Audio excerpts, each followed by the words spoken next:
Un reportage de Florence Bellone, notre correspondante permanente à Londres, avec l'assistance technique de Jean-Marc Vierzet. Florence Bellone qui nous fait l'amitié d'être en studio avec nous aujourd'hui. Bonjour Florence. Bonjour Marie-Laure. Alors ce qu'on entend très bien dans votre reportage, c'est l'énergie qui confine parfois à la rage des services sociaux britanniques de confisquer les enfants sur leur propre territoire. Ce qu'on entend beaucoup moins et qui prend une ampleur de plus en plus importante, c'est l'acharnement du Royaume-Uni maintenant à vouloir adopter aussi des bébés étrangers, c'est-à-dire des enfants d'expatriés au Royaume-Uni sans chercher le consentement des pays d'origine. Absolument. On n'est pas encore arrivé à les chiffrer, mais il y en a énormément. Cette année, je crois que j'ai rencontré à peu près une dizaine de Français dans ce cas-là. Un cas exemplaire, ce sont les services sociaux qui ont pris les 3 enfants d'une Française qui était accusée d'avoir giflé sa fille. Ils ont séparé les gamins. Seul l'un d'entre eux est confié à sa sœur à Paris, à la condition qu'elle soit supervisée par des assistantes sociales britanniques qui vont donc voyager à Paris pour cela pendant plusieurs années. La France, malheureusement, comme un certain nombre d'autres pays, ferme les yeux. Il y a eu l'an dernier un email du consul de France à Londres qui écrivait à l'avocat d'un papa français et lui disait nous intéressons la RTBF à cette affaire et il souhaitait, dit-il, éviter un scandale politique, ce qui en dit long sur les relations entre consulats dans ce domaine-là. L'association française SOS Parents abusés indique d'ailleurs qu'en France, depuis la récente loi, on commence aussi à enlever des bébés à la naissance.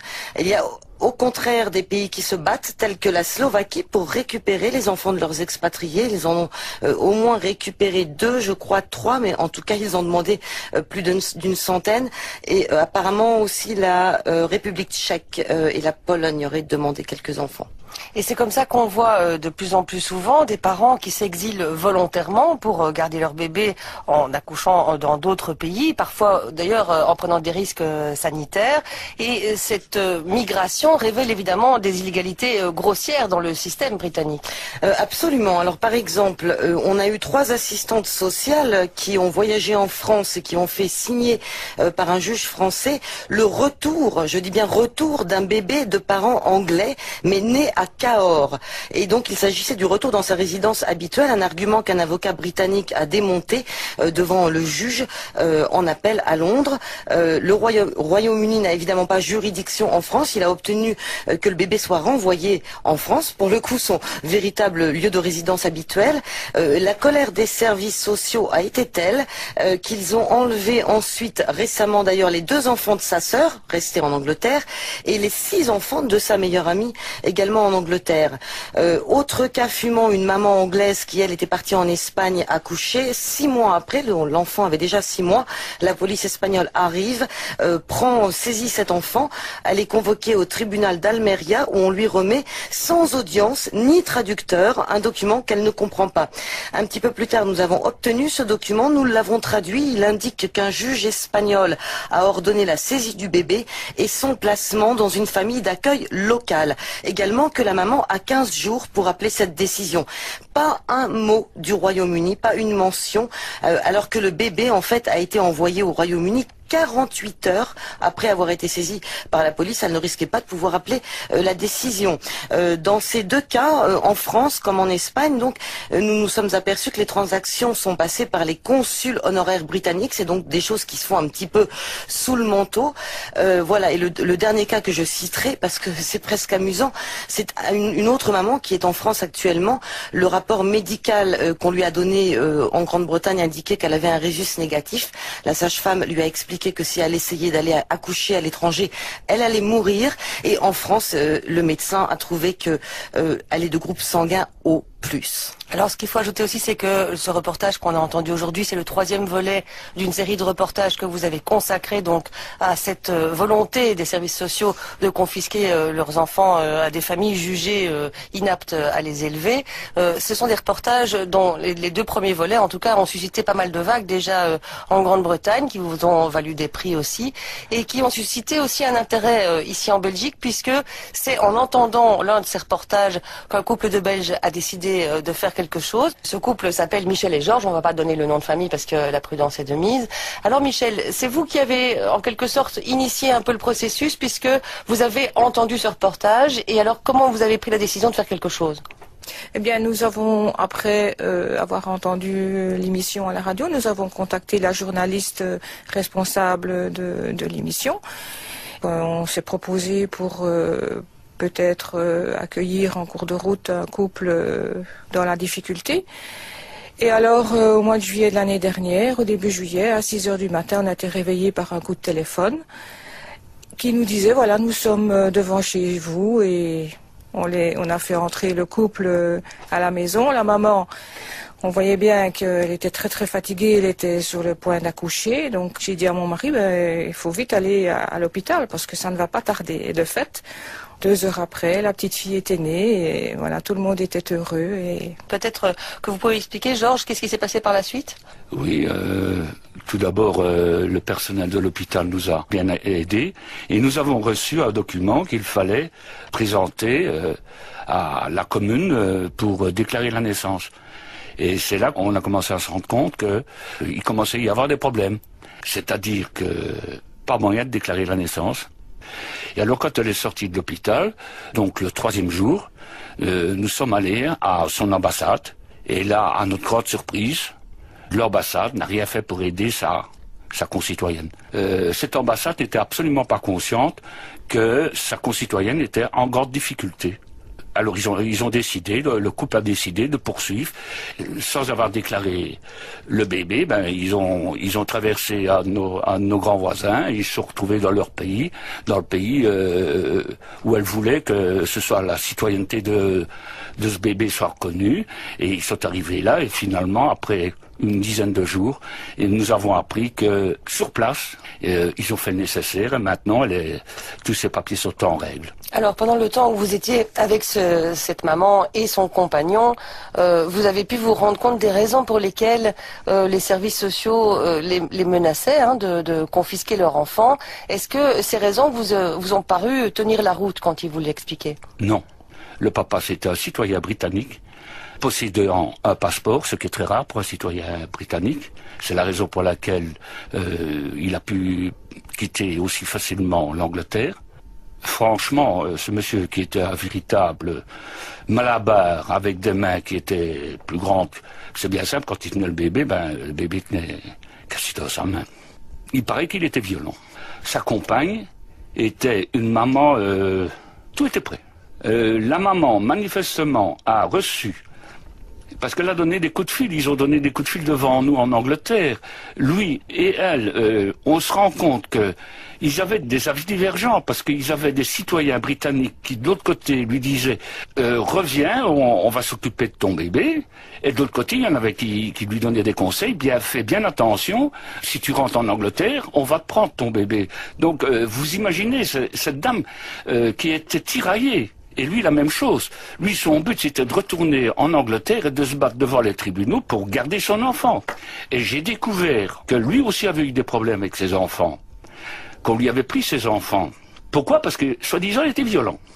Et vous savez aujourd'hui la raison pour laquelle on le taxait de violent, c'est parce qu'il avait un frère dans le milieu de la boxe. C'est un monsieur qui, ne cachons pas, est de peau noire, malabar.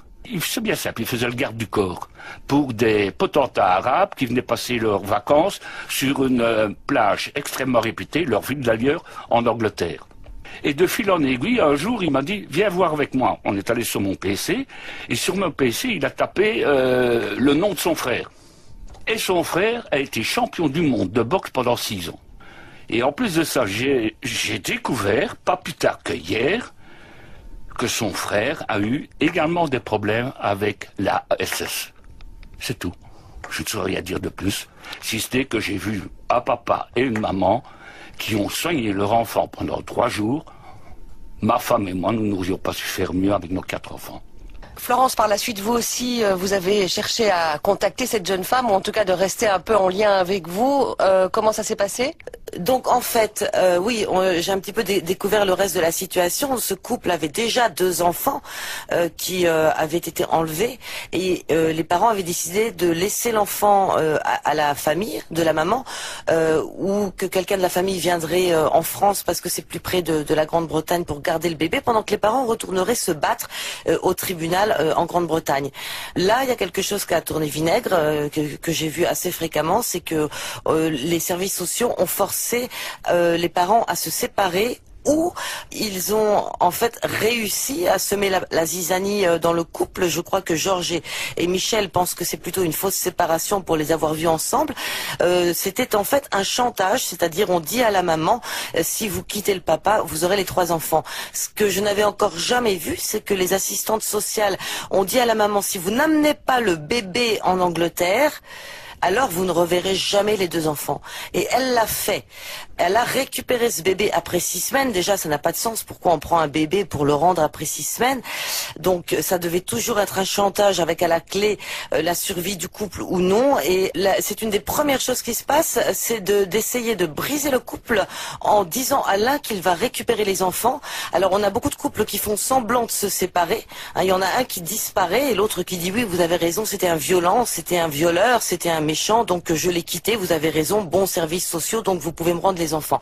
9 fois sur 10, les enfants ne reviennent pas. Et puis parfois, il y a des couples sous cette pression absolument énorme que subit la famille qui craquent, qui savent peut-être même pas pourquoi ils craquent, qui sont vraiment détruits. C'était le cas d'un couple de Slovaques, justement. Bon, maintenant, la Slovaquie a récupéré les enfants, le papa et la maman sont rentrés, mais chacun de leur côté, parce que sous l'épreuve, la famille a explosé, littéralement. Mais ce chantage, toutes les formes de chantage les plus inimaginables sont une pratique courante dans les services sociaux pour empêcher les parents de partir ou pour les forcer à ramener les bébés nés à l'étranger ou à donner leurs enfants. Mais ce qu'on a un peu de mal à comprendre, c'est les motivations des services sociaux britanniques à causer autant de dégâts finalement. Absolument, parce que si on reste dans la logique de la protection de l'enfance, les services sociaux britanniques devraient appeler leurs homologues français, allemands, belges, ce que vous voulez, dire écoutez, nous avons une maman, nous pensons qu'elle ne peut pas être une bonne maman chez vous, nous vous la signalons, voilà, maintenant débrouillez-vous, puisque nous avons tous des services de protection de l'enfance.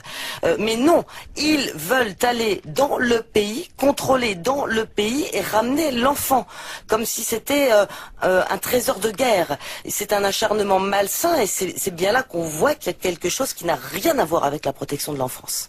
Je peux vous demander, madame, ce qui vous est passé par l'esprit quand vous avez entendu ce reportage pour la première fois. Est-ce que c'était un problème dont vous étiez consciente ou bien vous tombiez des nues en entendant ce qui se passait réellement dans les services sociaux britanniques? Pour tomber des nues, là on est tombé des nues, et pas un petit peu. On ne peut pas s'imaginer, ça sort de l'entendement, qu'on puisse... qu'un gouvernement puisse se comporter comme ça avec ses citoyens. Surtout pour des raisons qui n'en sont pas. Ça nous a tout à fait retourné. C'est pour ça que on s'est proposé auprès de Florence Bellone de faire quelque chose dans la mesure de nos possibilités. Et à aucun moment vous avez douté du bien fondé de votre démarche? Vous vous êtes pas inquiété de voir qui allait arriver chez vous? C'était tout à fait secondaire? Non. Oui, tout à fait secondaire. Oui. Oui. Et quand on a vu le bonheur du papa et de la maman, et la réflexion que le papa a fait quand on est allé leur dire bonjour à la maternité, il nous a dit en voilà au moins une que le gouvernement n'aura pas, ne nous prendra pas. Et ça, je dois dire, c'est un grand soulagement. Monsieur, c'est pour ça que vous avez voulu témoigner aujourd'hui aussi. C'est pour, en quelque sorte, lancer un appel à la conscience des gens qui écouteraient ce reportage pour qu'ils fassent, c'est pas la même chose que vous, mais au moins quelque chose. Ça fait depuis des années que je pense que notre monde est en train de dégénérer. On essaye de faire du business avec tout. Actuellement, je suis convaincu que tout ce problème avec les enfants, c'est pour faire du business. Je suis convaincu qu'il y a un problème. Et tout devient du business maintenant. Nous devons absolument réagir. Nous ne pouvons pas laisser faire des choses pareilles. Ce bébé, quand vous avez vu le bonheur de ses parents, je suis content. On a réussi au moins une semaine à les rendre heureux. Et ça, c'est la principale satisfaction qu'on a.